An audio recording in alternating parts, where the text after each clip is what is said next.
Good morning, everyone. So, today we're doing translations, but now with vector notation, which isn't too bad at all. So, we're just going to start out the problem like we did last time. Let's graph our triangle.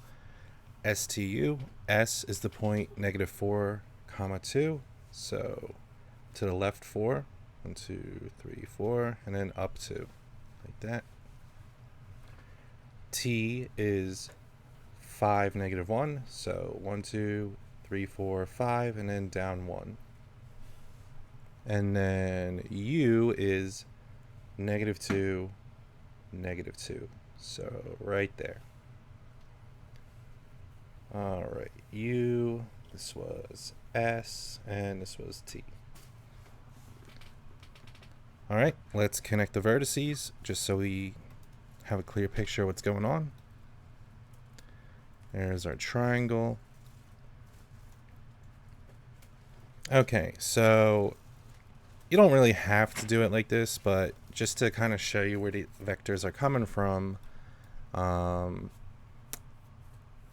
like this vector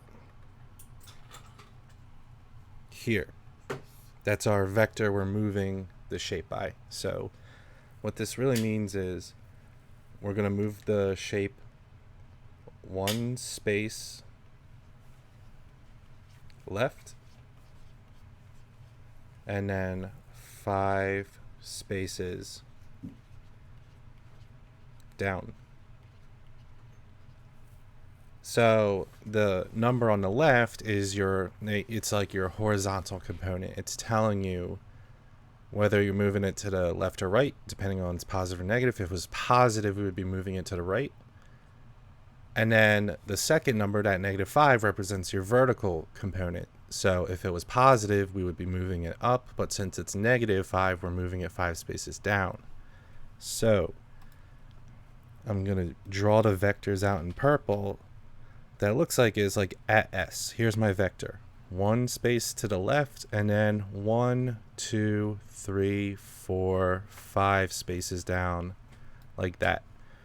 So my new point for S is where that vector ends up at, right here, S prime.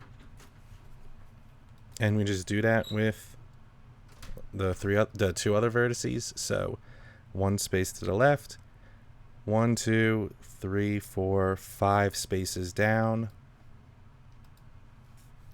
That gets us U prime. And then same thing for T. So 1 space to the left, 1, 2, 3, 4, 5 spaces down. And if you do it right, basically all those vectors are going to be parallel with each other, because if you think about it in terms of slope, these vectors should all have the same slope. Sorry about my cat meowing, but yeah, they all have the same slope because they're all moving the same distance to the left 1 and then down 5. And now we can just complete the drawing just like this, and we can see we have our new translated triangle. Oh, and this is T prime right here. T prime.